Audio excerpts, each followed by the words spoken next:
আসসালামু আলাইকুম প্রিয় দর্শক, সবাই কেমন আছেন? চলে আসলাম আগামীকাল মঙ্গলবার 21শে এপ্রিল 2026 এবং এই মুহূর্তে পাওয়া আবহাওয়ার খুবই গুরুত্বপূর্ণ মেঘবৃষ্টি, কালবৈশাখী, শিলাবৃষ্টি, নিম্নচাপ এবং আবহাওয়ার বিশেষ সংবাদ নিয়ে। আগামী 24 ঘন্টার মধ্যে চট্টগ্রাম বিভাগের উত্তরাঞ্চলে, বরিশাল, ঢাকা বিভাগের কিছু কিছু এলাকায়, ময়মনসিংহ, রংপুর এবং সিলেট বিভাগের অধিকাংশ এলাকায় আবারও অস্থায়ী দমকা জোড়া হাওয়া সহ বিক্ষিপ্ত বজ্রবিদ্যুৎ সহ বৃষ্টিপাতের সতর্কতা জারি করল আবহাওয়া অধিদপ্তর। পাশাপাশি দেশের দক্ষিণাঞ্চলে পিরোজপুর, ঝালকাঠি, পটুয়াখালী, বরগুনা, ভোলা, বরিশাল, লক্ষ্মীপুর, চাঁদপুর, শরীয়তপুর, মুন্সিগঞ্জ, কুমিল্লা, ফেনী, খাগড়াছড়ি, রাঙ্গামাটি, চট্টগ্রাম, বান্দরবান, কক্সবাজার, কুতুবদিয়া সহ দেশের দক্ষিণ উপকূলীয় অঞ্চলে দক্ষিণ দিক থেকে দমকা ঝড়ো বাতাস বয়ে যাওয়ার সম্ভাবনা রয়েছে। তো আজও, আগামীকাল, এছাড়া আগামী এক সপ্তাহ পর্যন্ত কেমন থাকতে চলছে দুই বাংলার আবহাওয়া? বাংলাদেশের 8 বিভাগের মধ্যে 64 জেলার মধ্যে কোন কোন জেলাগুলোর উপর হতে পারে ভারী থেকে অতি ভারী বৃষ্টিপাত? এছাড়া চলতি মাসের শেষের দিকে দেশের বেশিরভাগ এলাকায় ধেয়ে আসছে তীব্র ভয়াবহ কালবৈশাখী এবং বজ্রবিদ্যুৎ সহ মাঝারি থেকে ভারী বৃষ্টি। কোন কোন জেলাগুলোর উপর কীরকম বৃষ্টিপাত হতে পারে এ বিষয়ে আবহাওয়ার ইউরোপিয়ান মডেল থেকে কী জানানো হয়েছে তা জানিয়ে দেব ভিডিওটির মাধ্যমে।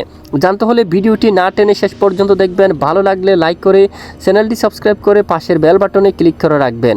আর ভিডিওটি আপনি কোন জেলা থেকে লাইভ দেখছেন কমেন্ট করে জানিয়ে দিন। দর্শক বন্ধুরা, এই মুহূর্তে আমরা অপগ্রহ রাডার স্যাটেলাইট ইমেজের উপর চলে যাব। বর্তমান দেশের আকাশ প্রায় পরিষ্কার রয়েছে, তবে দক্ষিণ উপকূলীয় অঞ্চলে দমকা ঝড়ো বাতাস কিন্তু বয়ে যাচ্ছে। আপাতত এই মুহূর্তে বৃষ্টিবাহী মেঘ না থাকলেও সন্ধ্যা ও রাতের মধ্যে ঢাকা, তারপর ময়মনসিংহ, সিলেট, রংপুর বিভাগের কিছু কিছু এলাকায়, রাজশাহী বিভাগের কিছু কিছু এলাকায় বিক্ষিপ্ত বজ্রসহ বৃষ্টিপাত হওয়ার সম্ভাবনা দেখা যাচ্ছে।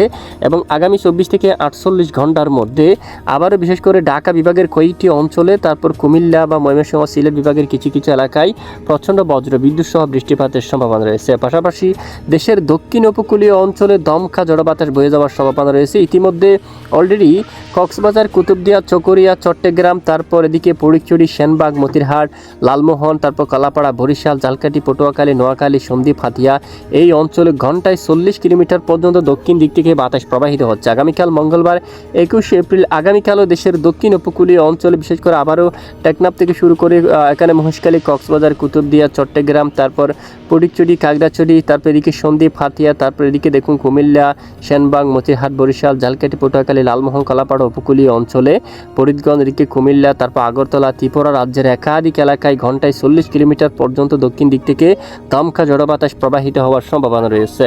তো কোন কোন জেলাগুলোর উপর বৃষ্টিপাতের সতর্কতা রয়েছে এই মুহূর্তে আবহাওয়ার ইউরোপিয়ান মডেল থেকে দেখা যাচ্ছে রাতের দিকে এবং আগামীকাল ভোর সকালে দেশের উত্তরাঞ্চলে বৃষ্টিপাতের সম্ভাবনা রয়েছে। এরই মধ্যে সিলেট, তারপর রয়েছে ছরকাই, জাকিগঞ্জ, বড়লেখা, হাইলাকান্দি, শিলচর, কাদ্দম এই এলাকায়, তারপর এখানে ঝোয়াই, তারপর দিকে চিরাপুঞ্জির উপর বিশনবাপুর, চাতকবাজার, পেনারবাগ, এদিকে রয়েছে জগন্নাথপুর, বালাগঞ্জ, তারপরে ইটনা, হবিগঞ্জ, তারপর এদিকে রয়েছে কামালগঞ্জ, ধর্মনগর, তারপর এখানে নাসিরনগর সহ এবং উত্তরের এখানে আরও কয়েকটি অঞ্চলে তীব্র বজ্রবিদ্যুৎ সহ হালকা থেকে মাঝারি ধরনের বৃষ্টিপাত হওয়ার সম্ভাবনা রয়েছে।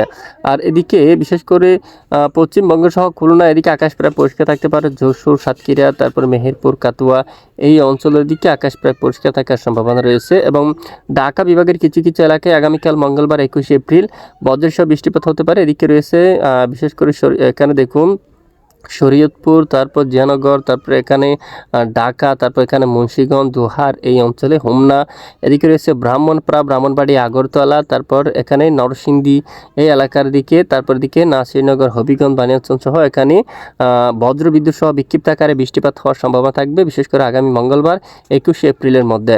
পাশাপাশি বুধবার 22শে এপ্রিল সারা দেশের উত্তরাঞ্চল আকাশ মেঘলা হতে পারে এবং সিলেট বিভাগের অধিকাংশ এলাকায় আবারও তীব্র ভয়াবহ বজ্রসহ হালকা থেকে মাঝারি ধরনের বৃষ্টিপাত হওয়ার সম্ভাবনা থাকবে। তবে চলতি মাসের শেষের দিকে দেশের অধিকাংশ এলাকায় প্রচণ্ড বজ্রসহ মাঝারি থেকে ভারী বৃষ্টিপাতের দুঃসম্ভাবনা রয়েছে। বিশেষ করে সোমবার 27শে এপ্রিল থেকে দেশের উত্তরাঞ্চল দিকে কিন্তু ধেয়ে আসছে শক্তিশালী বৃষ্টি বলয়। তখন কিন্তু ঢাকা সহ দেশের অধিকাংশ এলাকায় যেমনটা ফরিদপুর, মাদারীপুর, লোহাগাড়া, যশোর, তারপর শাইলকুপা, মেহেরপুর, পাবনা, নাগারপুর এদিকে অধিকাংশ এলাকায় দিকে, তারপর এদিকে সিলেট বিভাগের বেশিরভাগ এলাকায় শক্তিশালী ভয়াবহ কালবৈশাখী, শিলাবৃষ্টি, বজ্রবিদ্যুৎ সহ বৃষ্টিপাত এবং দেখুন ব্যাপক আকারে বজ্রপাত ঘটার সম্ভাবনা রয়েছে।